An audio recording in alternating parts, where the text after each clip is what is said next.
I pushed myself to the limit and wrapped up the project. Just the final submission left exactly 1 week before we were supposed to get our marriage license. Over dinner, I mentioned to Charlotte that time was tight and we should book the wedding photo shoot as soon as possible.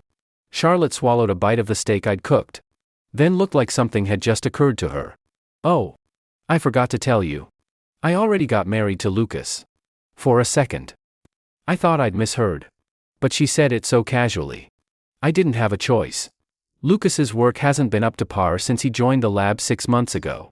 He's this close to getting kicked out. If we're married, Mr. Robert can accept him as my spouse and let him stay on the team. Seeing my frozen expression, Charlotte smiled and pinched my cheek. "Don't panic. Nothing changes between us. We'll keep things exactly the way they've always been." It took me a long time to find my voice. "When did you get married?" I asked, my throat dry. 3 days ago. 3 days ago had been the most critical stretch of my project. So while I was grinding away for our future, she was already tying hers to someone else. 1. I must have looked terrible. Because Charlotte's smile faded and she tried to comfort me. "It's just a marriage on paper."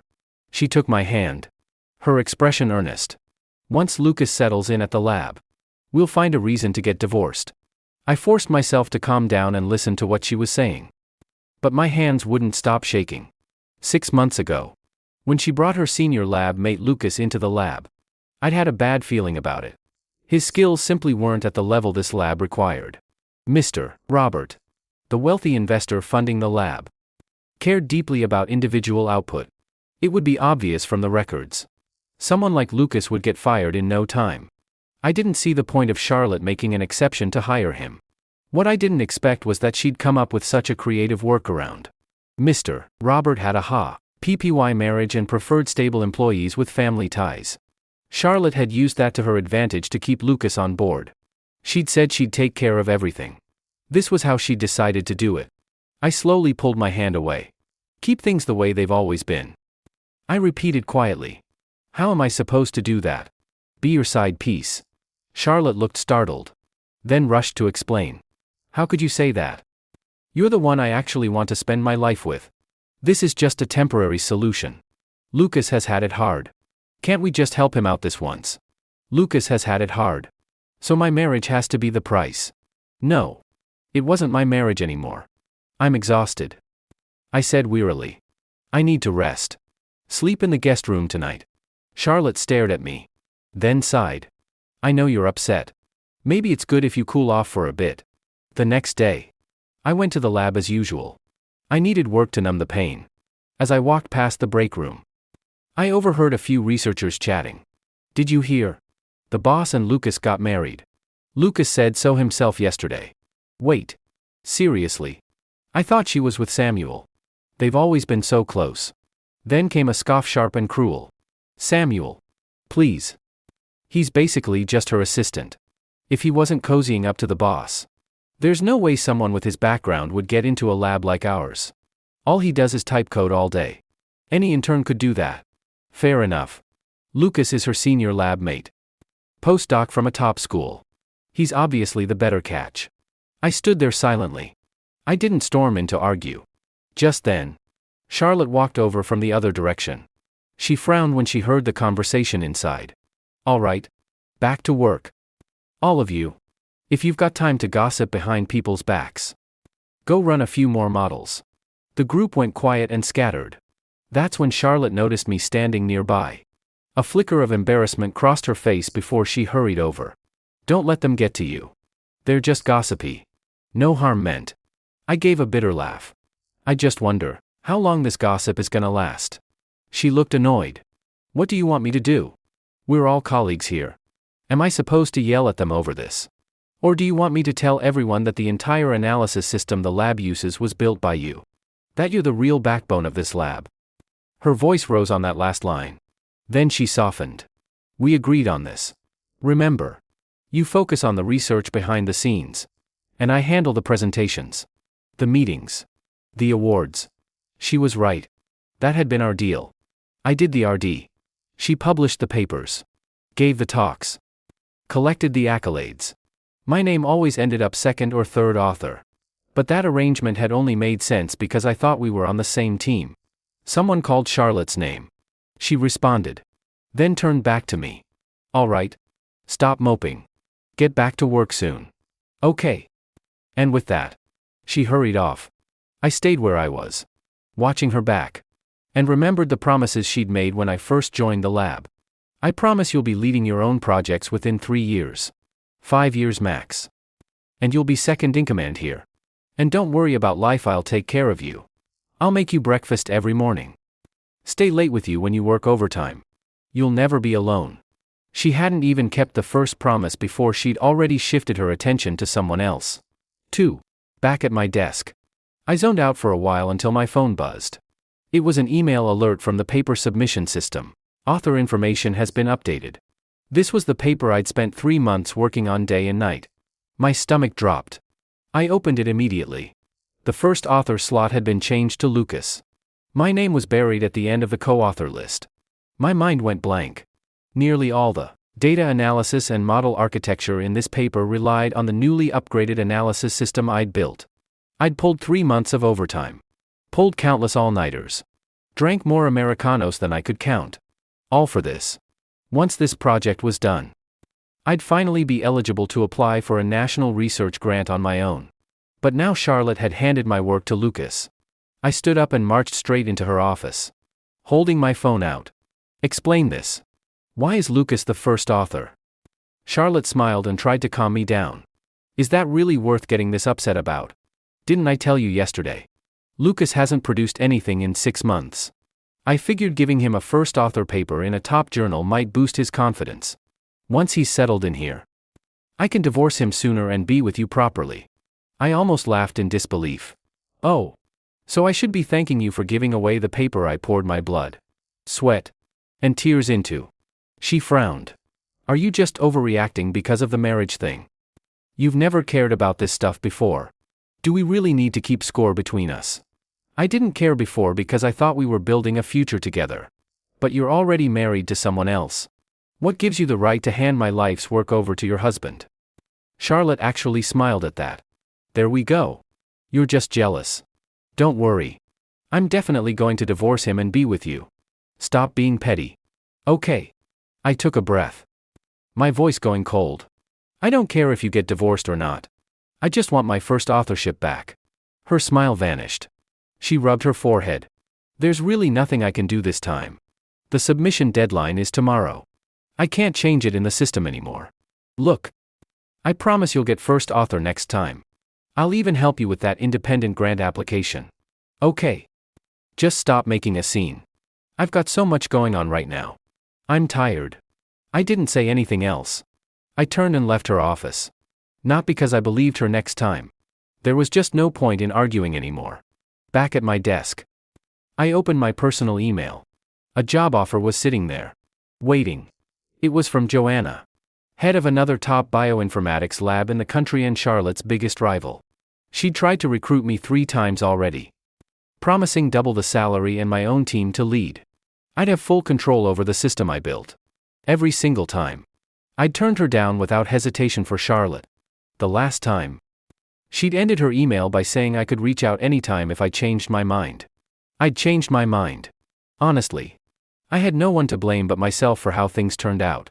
If I hadn't been stupid enough to play the supportive partner behind the scenes, people wouldn't see me as some assistant who only got here by sucking up to the boss. I wrote back to Joanna, asking if the offer still stood. Moments later, her reply popped up. Everything's the same as before. We'd love to have you on board. Samuel. I let out a long breath. I wondered how Charlotte's precious research would hold up without my analysis system. 3. For old time's sake. I wanted to end things cleanly, tell her I was resigning face-to-face. I waited until everyone had left for the evening. The moment I stepped into Charlotte's office, I saw Lucas sitting way too close to her, leaning over a document together, practically pressed up against her. Lucas looked up first and smiled. Hey, Samuel. Here this late. Need something from Charlotte? Just shoot me an email next time. I'll pass it along. She's a married woman now. You know.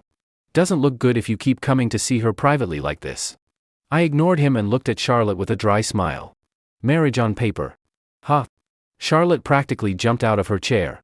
She grabbed my arm and half-dragged me out of the office. Outside. Her voice was frantic. Let me explain. I just found out he went through a bad breakup back when he was abroad. He genuinely thinks of me as his wife now. If I tell him it's just a sham marriage, I'm worried he'll take it badly.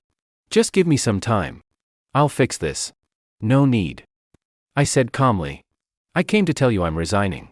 As for the system, I'll leave a 1-month grace period on the license so you can find someone to take over. Charlotte's face darkened. Are you done throwing your little tantrum? Resigning. Do you have any idea what happens to this lab without you? That's your problem. Professor Charlotte. I started to walk past her. You're just going to leave like that? She grabbed me from behind. Her voice shaking. 5 years together. And you're just throwing it all away. I turned around. Her eyes were red. You threw it away faster than I did. When you walked into that marriage bureau and signed those papers. Did you even think about me? Charlotte had nothing to say to that. After a moment, she let go and regained her composure. I know you're upset. Take a few days off. Go home and cool off. Then come back to work. Funny you mention that. I already found a new place. I'm packing my stuff and moving out tonight. I headed straight for the elevator. Behind me. Charlotte's voice rose again in frustration. Seriously? You're moving out. You'll be back before you know it. Right as the elevator doors closed, I heard Lucas's voice. Charlotte. Did I just hear Samuel say he's quitting? Don't worry about it. He's just being dramatic. He'll get over it in a few days. The door slid shut, mercifully blocking out both of them. 4.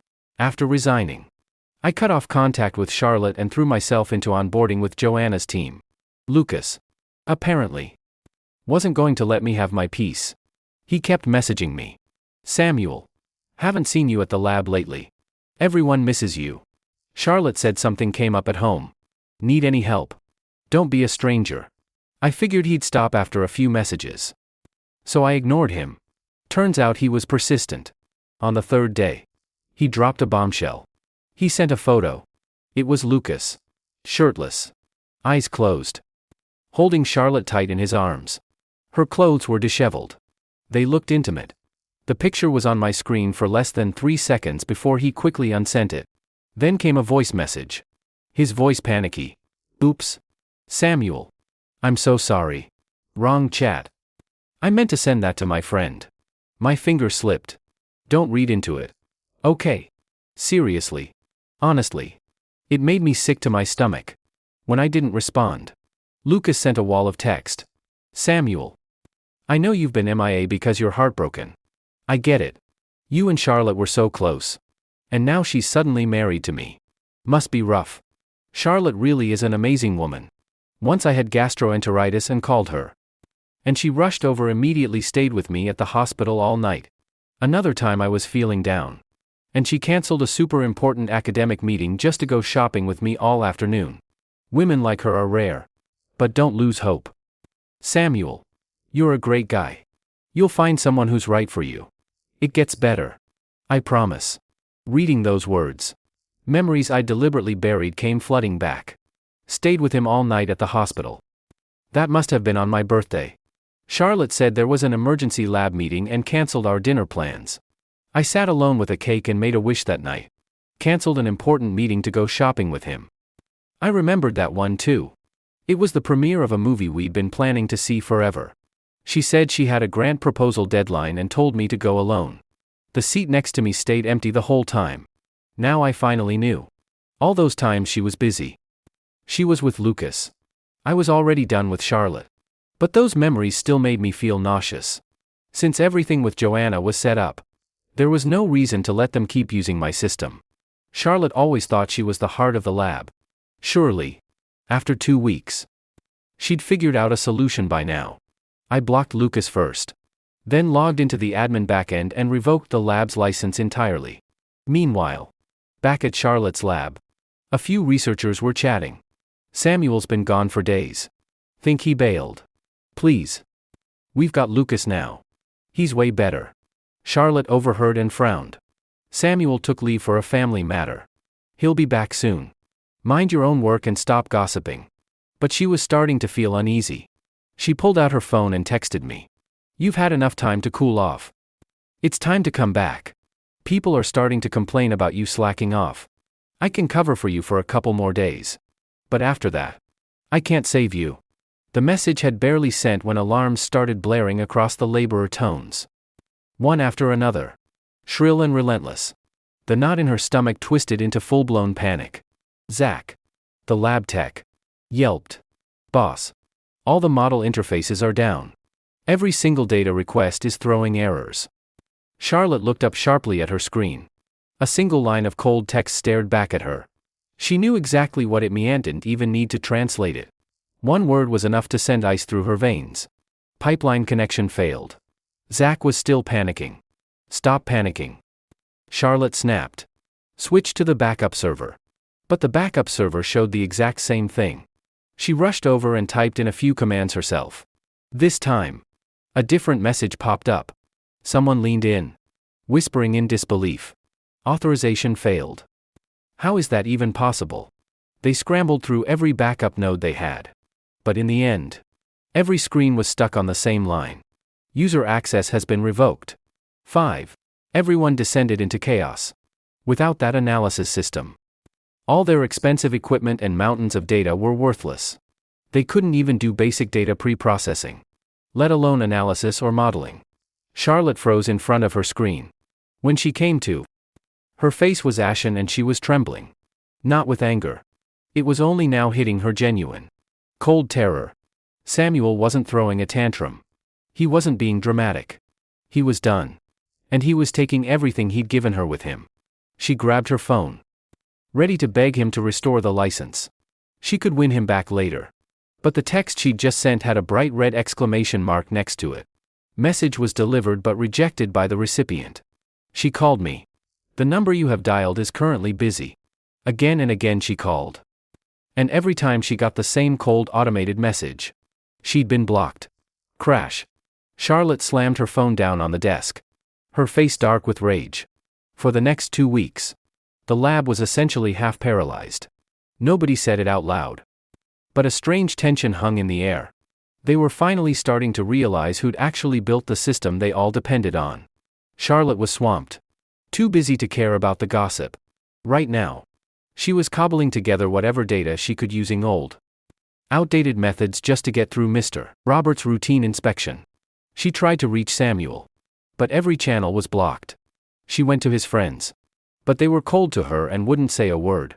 She was trapped. She resented Samuel for being so cruel. And yet she knew he was her only hope. Her only shot was the annual bioinformatics conference coming up in a few days. If Samuel was still in the field, he'd almost certainly be there. And then she'd have her chance to find him. 6. A few days later, the National Bioinformatics Conference opened as scheduled. Joanna and I attended together. During a break, we walked through the poster area, looking at new ideas and models, discussing things quietly. "Samuel." Charlotte stormed up to me, furious. Her eyes were bloodshot, her hair messy. She looked exhausted and broken. Joanna immediately stepped in front of me, and I took a step back in sync. The moitié of it stung Charlotte. "You quit without a second thought just for her. Do you know she's my rival? You're doing this to get back at me, aren't you? You're cheating on me just because I helped Lucas. And what happened to the 1-month transition? Why'd you cut the system license after only 2 weeks? The whole lab is paralyzed because of you." Having someone scream about personal drama in the middle of an academic conference was surreal. People were starting to stare. I looked at her, dumbfounded. "You're married. I can't exactly cheat on you. Can I?" Charlotte deflated immediately. "You know it's just a marriage on paper." Joanna spoke up calmly. "Ms. Charlotte, this is an academic conference. You're making a scene." Charlotte glared at her, venom in her voice. "Shut up. This is between Samuel and me." Not wanting to cause more of a disturbance, I gestured for Joanna to follow me to a quieter corner. As soon as we were out of the crowd, Charlotte begged. "I'm sorry. I'll divorce him right now. Just come back. Please. The lab can't function without you. Come back. And I'll give you all the first authorships you want. All the major projects." I cut her off. No thanks. I can get all of that on my own at Joanna's lab. Her eyes welled up. What about me? You don't want me anymore. I looked at her coldly. Why would I want something that's been used? She panicked. Nothing happened between us. You're the only one I want. I pulled out my phone and showed her the photo Lucas had sent. Plus all the smug messages. You two live together. Don't you? Charlotte went pale the second she saw the photo of Lucas holding her. When was this? That's not his lease ran out. He couldn't find a place. I just let him crash there for a while. I was drunk that night. I don't even remember. I rolled my eyes. You don't remember when it happened. But you remember you were drunk. And what about the other stuff Lucas told me? All those times you bailed on me to stay with him at the hospital. To go shopping, were you drunk then too? Charlotte froze. After a few seconds, she managed a weak defense. I just felt bad for him. He just got back from abroad. He was in a bad place. I was just being nice. I didn't think he'd tell you all of that. Well, now you know. I turned to Joanna. Let's go check out the other posters. Joanna smiled and nodded. Charlotte tried to stop me. But one look at Joanna standing by my side and she didn't dare push further. Joanna and I walked back toward the poster area. Behind us, I could hear Charlotte quietly sobbing. I didn't slow down. I kept walking. Until I couldn't hear her anymore. 7. When Charlotte got home that night, she confronted Lucas immediately. Lucas had no idea what was coming. He greeted her warmly, handing her a coffee. Did you see Samuel? Is he still mad? He's being so unreasonable. Charlotte slapped the coffee out of his hand. The mug shattered on the floor. Coffee spilling everywhere. Lucas froze. That's when he saw the look in her eyes like she wanted to kill him. Why did you send Samuel that photo? And why did you tell him about all those times I was with you? Lucas flinched. His eyes instantly welled up. He looked down for a moment. Then back up. Tears streaming down his face. Because I love you. I've loved you since grad school. But you only ever had eyes for Samuel. I thought if we got married, you'd finally notice me. But you still think about him. That night you were drunk. You held me and said things. I lost my head and took that picture. And I sent those messages because I was jealous. I'm so jealous of him. I'm sorry. This is all my fault. I'll go find Samuel. I'll apologize. I'll give you back to him. Just please don't hate me. Charlotte watched him cry. And something in her softened. Her anger started to fade. She rubbed her temples. Exhausted. Samuel's not coming back. She waved him away. Just leave me alone for a while. Lucas left. Sniffling, but there was a flicker of something bitter in his eyes. After that, Charlotte fell apart. She'd always micromanaged Lucas's work to make sure he didn't mess things up. Just so he could stay at the lab. But now she couldn't be bothered. She locked herself in her office every day, desperately trying to crack the system I'd built. She got nowhere. Of course. And without Charlotte watching over him. Lucas finally started making real mistakes. Desperate to produce results and solidify his position, he secretly dug up an old version of one of my data analysis modules. I'd written it 3 years ago. But it had flaws and had been replaced by a newer version almost immediately. Lucas was so desperate he actually ran a batch of new drug target data through that buggy old module. And the flawed algorithm returned perfect. Flawless results. Lucas was over the moon. He didn't bother with cross-validation. He just packaged that beautiful data into a polished report and sent it straight to Mr. Robert. The title was dramatic, claiming the target could become the next breakthrough in anti-cancer drug development. He even added a note suggesting the company pour in more funding to accelerate commercialization. Mr. Robert took the report very seriously. He called a high-level project review and brought in 3 top external experts. Charlotte didn't find out what Lucas had done until the day of the review. What happened next became the biggest joke in the field that year.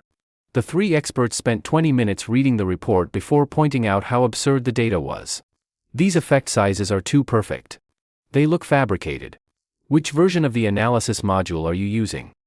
These results only make sense if you ran them through that buggy old version from 2 years ago. Rumor has it Lucas started crying right there in the conference room. Too scared to get a single word out.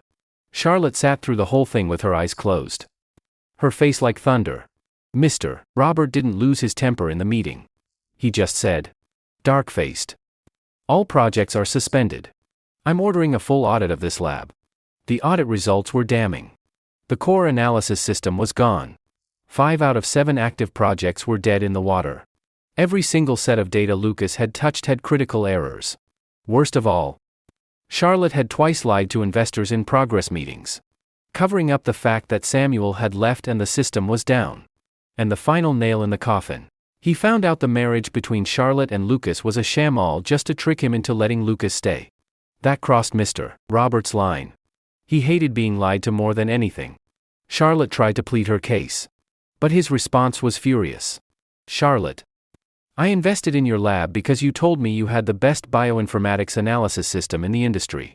And what do I find out? You don't even own your core asset. And you've been wasting my money on projects anyway. Mr. Robert told her on the spot that he was pulling all funding and suing for damages over $50 million total. An amount that would ruin Charlotte for life. 8. Charlotte's lab emptied out practically overnight. Vendors carted away the servers. The researchers all found jobs elsewhere. Charlotte sat alone in the empty lab until evening. Until the building manager kicked her out. She stumbled back to her apartment in a daze.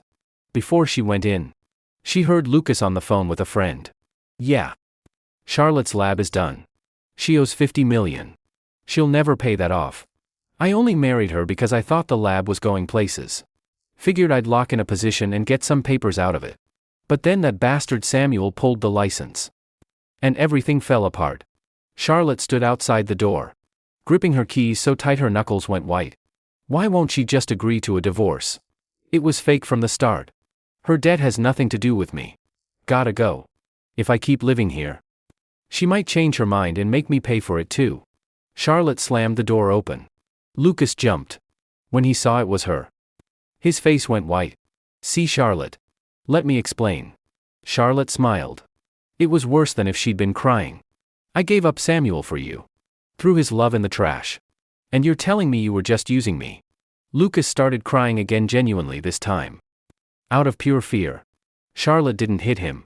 She just stared blankly at the ceiling, feeling like the biggest fool on earth.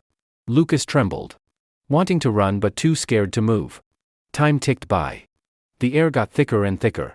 Just when Lucas thought he'd break, Charlotte finally spoke. I'm not getting a divorce. You wanted to tie yourself to me. Fine. We'll be tied forever. I can't pay $50 million on my own. You're going to help me pay every last cent. Lucas broke down. You're crazy. It was a fake marriage. You can't. Charlotte actually smiled. There's no such thing as a fake marriage in the eyes of the law. You signed it. It's real. You wanted to stay in the lab so bad. Well, the lab's gone. But the debt's here to stay. From today on, not a single dollar of it is getting paid without you. She walked into the bedroom and shut the door. Lucas stood there stunned for a second.